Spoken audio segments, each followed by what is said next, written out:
Again, I'm talking to Josh Stearns from Free Press, freepress.net. I actually want to move on quickly and talk about another. You talk about communities right there, which I agree with you that that's absolutely necessary. But Free Press actually had a new report that just came out about how local television stations, stations that actually serve local communities, are actually in grave peril. Why don't you tell us what happened in the new report? Sure.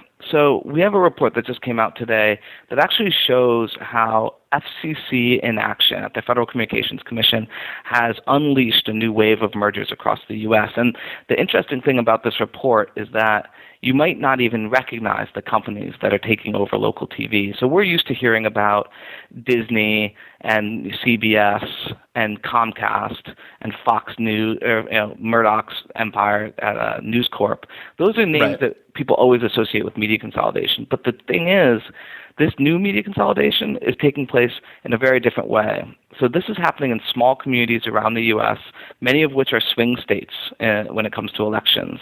And the companies that are doing it under the radar through the sneakiest tactics. Actually, we think that they're breaking the law. And these companies are companies like Gannett, Tribune, Nexstar, Sinclair. And Sinclair is a great example of this because Sinclair has a long history of using its airwaves to actually push propaganda. It's forced its journalists to actually read scripts that are written by the central office days before the election that had a pro-Romney slant. They forced their stations to actually put on an anti-John Kerry documentary before the election back in 2004.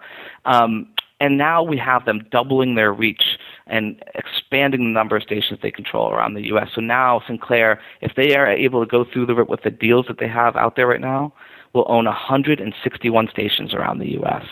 That is in comparison to Disney, who owns 8 stations around the U.S. Wow.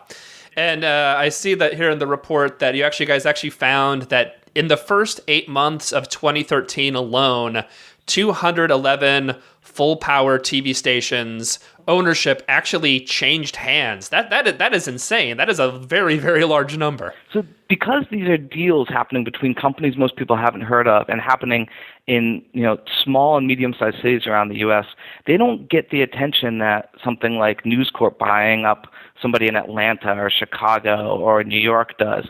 So these have been flying under the radar, and that's the most troubling thing about them. These are the same companies that got rich off of our last election when $3 billion were spent on political ads.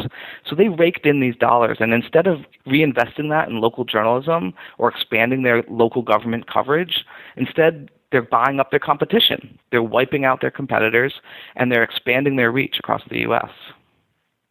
And the way they're doing it is also pretty frightening. How are they actually kind of doing this? What are they actually doing to actually, I mean, not that the FCC is doing a great job prior to this, but they're actually doing it in kind of shady ways as well.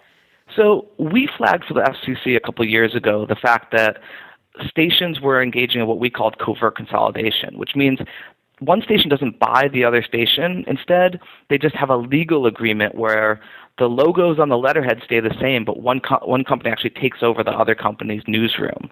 So what this means for some cities, you have one company controlling the newsroom for 2, 3, sometimes 4 stations in a local community.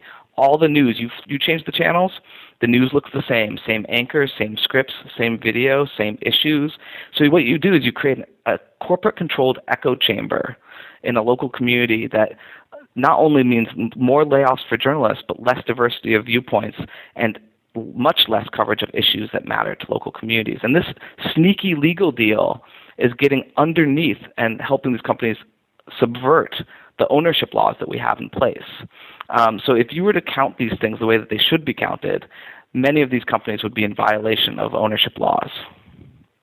So, okay, before I let you go, I want to ask this last question because, you understand, you don't, I mean, I think it's wrong, but the Obama administration is doing a very well documented war on journalism, but very clearly, this consolidation does seem to have a negative effect on Democrats. So why is Obama's FCC, just politically speaking, allowing this to happen? I mean, the war on journalism is horrible, but why would they allow something that's not only harmful to the communities itself, but also harmful potentially to their own political party? Well, what we saw in the last FCC chairman, who's now out of office, but is a basic disregard for broadcast television. He basically didn't care about what happened to broadcast television. He was much more interested in wireless and internet. And let's admit it, those are exciting new platforms to be thinking about, and we need to be careful to make sure that those are protected and that those serve the public interest. But we cannot forget about broadcast TV, where still more than 70% of people get their local news. And so what happens is, even if you don't watch local TV, many people around you do, and it sets the political agenda for your community in huge and powerful ways. That's why people advertise there. That's why political ads money is spent there, because that's where the agenda is set. And so the last FCC basically ignored that and tried to push through the same bad policies that the Bush FCC tried to push through. We were able to stop them in their tracks, but it's hanging in limbo right now as we wait for the next FCC commissioner. And that's why today we released this paper to make sure that the first thing that new FCC commissioner does is to look at the broadcast TV wave of mergers and make sure that we stand up for the public interest and get our airwaves back to the people.